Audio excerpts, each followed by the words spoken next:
હવે જઈશ મસ્ત નોકરી પર બસ વાંધો નહીં, પાછળ કચરો ના પડે મારા પર. હવે જો છે સવાર સવારમાં બહાર નીકળીએ તરત જ કચરો ફેંકે છે ભાઈ. બોલ છે હે ભાઈ ભાઈ સવાર સવારમાં કચરો ફેંકે છે.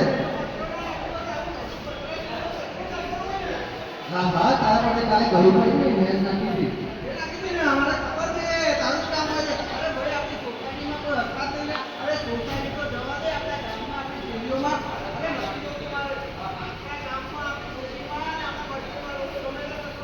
હા એ તો વાત સાચી છે ભાઈ તારી.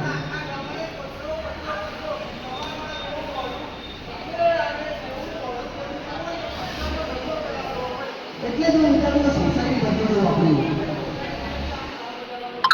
હા હા હા એવી વાત સાચી છે ભાઈ, વાત સાચી છે ભાઈ.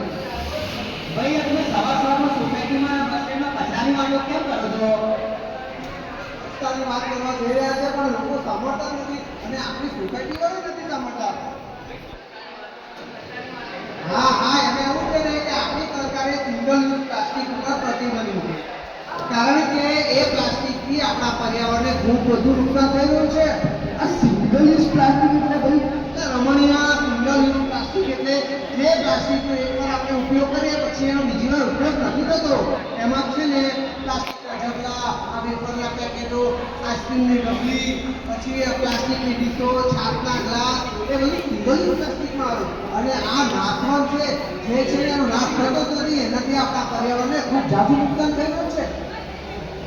ભાઈ આ સિંગલ યુઝ પ્લાસ્ટિકનો સૌથી વધારે જો ઉપયોગ કરતા હોય ને તો આ શાકભાજી એવા મમ્મીઓ આપણી બહેનો જાય ને એ સિંગલ યુઝ પ્લાસ્ટિક આપે ને એમાં ભરીને એનાથી થાય છે પ્લાસ્ટિકની થેલી. ખબર છે તમને?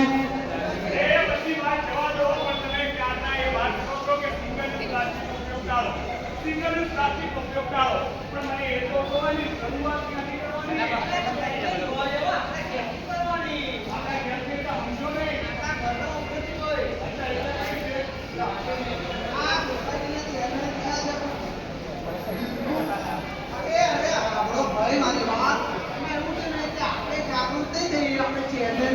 અમે ક્યાંથી કરશું? હું તો એમ જ કહું છું કે ઘરની બહાર 2 ડબ્બા રાખો, એકમાં લીલો કચરો બીજા સૂકો.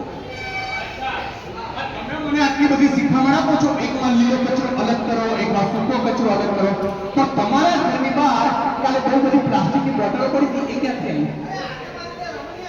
એટલે એ વાળી બોટલ ના આવી તો મને પ્લાસ્ટિકની બોટલ મરાય?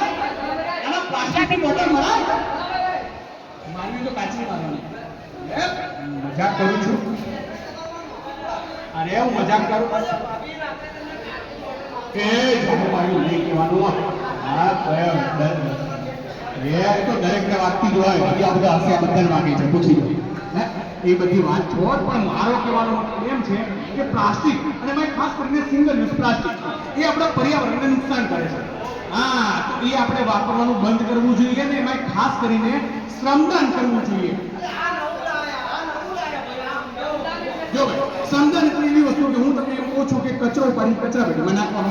હવે આપણા દ્વારા જે કચરો થાય છે એને તો આપણે કચરા પેટીમાં નાખીએ જ છીએ, પણ આપણે આપણા ગામમાં હોઈએ, આપણી શેરીમાં, સોસાયટીમાં કે આપણે બસ સ્ટેન્ડમાં ગમે ત્યાં ફરતા હોઈએ અને આપણને કોઈ કચરો પડેલો દેખાય જે આપણે નથી કર્યો, પણ જો છતાં આપણે એને ઉપાડીને કચરા પેટીમાં નાખી દઈએ તો સ્વચ્છતા જળવાશે. હા હા એક સારા અને જાગૃત નાગરિક તરીકે આપણી સ્વૈચ્છિક ફરજ છે કે નૈતિક જવાબદારી સમજી એ કચરો ગમે ત્યાં પડ્યો હોય તો એને ઉપાડીને આપણે કચરા પેટીમાં નાખી દઈએ. હા અરે એમ નહીં. બીજી વાત એક ખાસ ધ્યાન રાખો, આપણે શું વિચારતા હોઈએ છીએ કે આપણે બધા સફાઈ કર્મચારી હોય છે એ કચરો વાળી દેવાના છે ને. હા હા અને એટલે જ કહું છું કે આપણે એવું વિચારીએ છીએ કે આપણે કચરો કરીએ શું ફરક પડે, એ લોકો સાફ કરવાના જ છે ને. પણ એવું ન વિચારતા એ લોકો એમની મહેનત ભલે કરે છે પણ આપણે પણ એમને સાથ સહકાર આપવા માટે કચરો ગમે ત્યાં નહીં નાખવાનો, કચરો માત્ર કચરાપેટીમાં નાખવાનો. અને આપણા વડાપ્રધાન નરેન્દ્રભાઈ મોદીએ ટૂંક સમય પહેલા એક અભિયાન શરૂ કર્યું, નિર્મલ ગુજરાત 2.0 સ્વચ્છતા હી સેવા અભિયાન. એમાં મેં પોતે શ્રમદાન કર્યું અને સાથ સહયોગ પણ આપ્યો અને પોતે પણ એટલા વ્યસ્ત હોવા છતાં પોતાના વ્યસ્ત સમયમાંથી સમય કાઢીને શ્રમદાન કરે છે અને સ્વચ્છતા માટે ઘણા બધા પગલાઓ લે છે.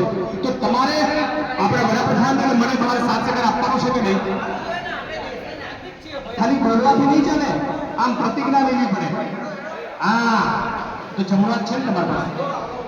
હા, એ તમે એકલા લેશો?